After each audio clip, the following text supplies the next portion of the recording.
Hello all, welcome back to my channel ఏవి vlogs. అందరూ ఎలా ఉన్నారు? నేనైతే చాలా బాగున్నాను. మీరు అందరూ కూడా చాలా బాగున్నారని ఆశిస్తున్నాను. ఈరోజు మన వీడియో ఏంటంటే, ఈరోజు నాకు ఒక ప్రత్యేకమైన రోజు అనమాట.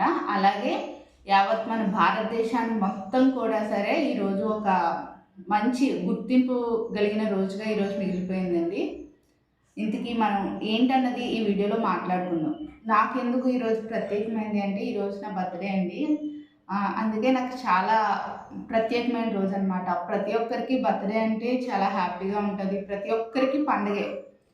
కానీ మనం ఈ భూమి మీదకి వచ్చాము అంటే ఖచ్చితంగా ఏదో ఒక సంకల్పం ఉంటుంది. ఏదో ఒక అవసరం అనేది ఈ భూమికి ఉంది. ఈ భూమికి కాదు, భూమి పైన ఉన్న మనుషులకు ఉందన్నమాట. దేవుడు మనల్ని పని లేక సృష్టించలేదు. దేవుడికి ఏదో టైం గడవక మనల్ని సృష్టించలేదు. మనం ఈ భూమి మీదకి వచ్చామంటే ఖచ్చితంగా ఏదో పని చేయాలి, ఏదైనా సాధించాల్సింది ఉంది కాబట్టి మనం ఈ భూమి మీదకి వచ్చాం.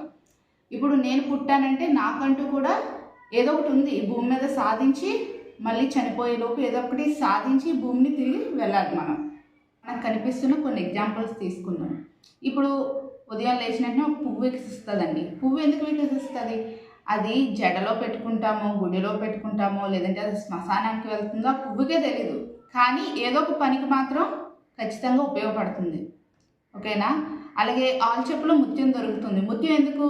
ముత్యం దేనికి ఉపయోగపడుతుంది? ఖచ్చితంగా ఏదో ఒక హారంలో ఆ ముత్యం మెరవాలని అది పుడుతుంది. అంతే. ప్రతి దానికి ఒక సంకల్పం అనేది ఉంటుంది, ఒక చిత్తం అనేది ఉంటుంది. అది పుట్టింది అంటే దానికి ఒక సంకల్పం, మంచి పని చేయాలి ఖచ్చితంగా. మంచి అన్నది చెడు అన్నది మన మైండ్కి తెలుసు. దేవుడు ఆ వివేచన జ్ఞానాన్ని మనకి ఇచ్చారు. ఖచ్చితంగా మనం భూమి మీదకి వచ్చామంటే ఖచ్చితంగా మంచి పని చేయాలి. అది నా అభిప్రాయం అనమాట. మనం పుట్టామంటే ఖచ్చితంగా ఒకరికి సహాయపడేటట్టు ఉండాలి. ఇప్పుడు నేనున్నాను, నేను ఈ భూమి మీదకి వచ్చానంటే నన్ను ఎందుకు సృష్టించాడంటే దేవుడు ఖచ్చితంగా నిన్ను వల్ల నీ పొరుగు వారిని ప్రేమించాలి. మనల్ని మనం ఎలా అయితే చూసుకుంటామో, మనల్ని మనం ఎలా అయితే ఇష్టంగా ప్రతి విషయంలో మనల్ని మనం ఎలా అయితే మనం అలవర్చుకుంటామో సేమ్ అట్టి విధంగానే ప్రతి ఒక్కరిని ప్రేమించాలి, ప్రతి ఒక్కరికి సహాయం చేసే గుణం ఉండాలని నేను అనుకుంటున్నాను. ప్రతి మనిషి కూడా తన జన్మకు పరమార్థం తెలుసుకొని పరులకు సహాయపడాలని చాలామంది చెప్పారు. అలాగా మనం చిన్నప్పటి నుంచి అది నేర్చుకుంటూనే వచ్చాము. మన భారతదేశంలో మరి ముఖ్యంగా పేదరికం అనేది చాలా ఎక్కువగా ఉంది. నీకు తగినంత, నీకు తోచినంత సహాయం చేయడమే ముఖ్య ఉద్దేశంగా ఉండాలి ప్రతి మనిషికి. ఎందుకంటే మనం ఈ రోజుకి తినేసాము, ఈ రోజుకి నా పని అయిపోయిందని కాకుండా నీ దగ్గర ఎంత ఉంటే నువ్వు ఎంత కష్టపడతావో అంతలో సగం నువ్వు పరులకు పెట్టావు అనుకో, దేవుడు నీకు మరింత ఎక్కువగా ఇస్తాడనమాట. రోజు రాగానే అందరూ అనుకుంటారు ఒక సంవత్సరం అయిపోయింది అని అనుకుంటారు. నేను మాత్రం దేవుడు నాకు ఇచ్చిన సంవత్సరంలో ఒక సంవత్సరం గడిపేశాను. అది మంచి అవ్వచ్చు, చెడు అవ్వచ్చు, ఎలాగోలా గడిపేశాను. కానీ అందులో చాలా వరకు టైం వేస్ట్ చేసే పనులే ఎక్కువ ఉంటాయి. అది మానవుని మెంటాలిటీ అనమాట. మంచికైతే మనం ముందుకు రాగానే చెడు చేయడానికి మాత్రం ఖచ్చితంగా ఫోన్ చూడటానికి అవ్వచ్చు, లేదంటే సినిమా శిఖార్లు ఏదైనా అవ్వచ్చు. చెడు మీద ఎక్కువ మనం టైం ఇన్వెస్ట్ చేస్తాము. మనం ఎప్పుడు మంచి పని మీద టైం ఇన్వెస్ట్ చేస్తే అది మనకి ఆశీర్వాదంగా ఉంటుంది. దేవుడు ఇంకా మనల్ని బ్లెస్ చేస్తూ ఉంటారు. ప్రపంచంలో ఏ జీవి కూడా పుట్టినరోజు జరుపుకోదండి, ఒక్క మానవుడు తప్ప. ఎందుకంటే మానవుడికి మాట్లాడే గుణం ఉంటుంది. మానవుడికి దేవుడు అన్నీ ఇచ్చాడు. ఏ జంతువుకి భూమి మీద ఇంకా ఏ జ్ఞానం కూడా లేదు, ఒక్క మానవుడికి తప్ప. ఇప్పుడు కేక్ కట్ చేస్తాం. మనం కేక్ ఎందుకు కట్ చేస్తాము? ఆ కేక్లో ఉన్న మాధుర్యం మన జీవితాల్లో ఉండాలి. మన జీవితంలో ఉన్న మాధుర్యం ఇంకొకరికి పంచిపెట్టాలని ఆ కేక్ కట్ చేసి అందరికీ పంచుతాం అనమాట. కొవ్వొత్తుని దేనికి వెలిగిస్తాము? ఆ కొవ్వొత్తు వెలిగేసి ఊదేసి కేక్ కట్ చేయడం కాదండి. కొవ్వొత్తుని దేనికి వెలిగిస్తామంటే కొవ్వొత్తు ఎలా అయితే కరిగిపోతూ తన వెలుగును చుట్టుపక్కల తను ప్రకాశింపజేస్తుందో అట్టి రీతిగా మనం మానవులం కూడా మనం కష్టపడుతూ శ్రమిస్తూ మనం సంపాదించింది లేని వాళ్ళకి మనం పంచిపెట్టాలనేసి దాని అర్థం అనమాట. చాలామంది అనుకుంటారు ఈ జన్మలో మనం చనిపోతే మరొక జన్మలో కుక్కలా పుడతాము, అలా పుడతాము, ఇలా పుడతాము అని అనుకుంటారండి. కానీ మనకంటూ ఒకే జన్మ అని నేను అనుకుంటున్నాను. ఒక జన్మ మనకు దేవుడిచ్చిన జన్మలోని మన తడాక ఏంటో చూపించాలన్నమాట. నువ్వు వేసే ప్రతి అడుగు కూడా నేను వీడియో మొత్తం చెప్పాలి అనుకుంటుంది ఏంటంటే మంచి హెల్పింగ్ నేచర్. మన తడాక ఏంటన్నది ఈ జీవితంలోనే ఈ జన్మలోనే చూపించాలి. మనకంటూ వేరే జన్మ లేదు. నువ్వేం సాధించగలవో ఏం చేయగలవో నువ్వు ప్రతి ఒక్కరు ఎక్కడైతే తలదించుకున్నావో అక్కడ తలెత్తుకొని తిరగాలంటే నువ్వు ఖచ్చితంగా కష్టపడి పని చేస్తే తప్ప నీకు ఎవడో ఒక రూపాయి అనేది ఎవడు ఇవ్వడు. ఎవరికి ఏం బాధ నీకు ఇవ్వడానికి?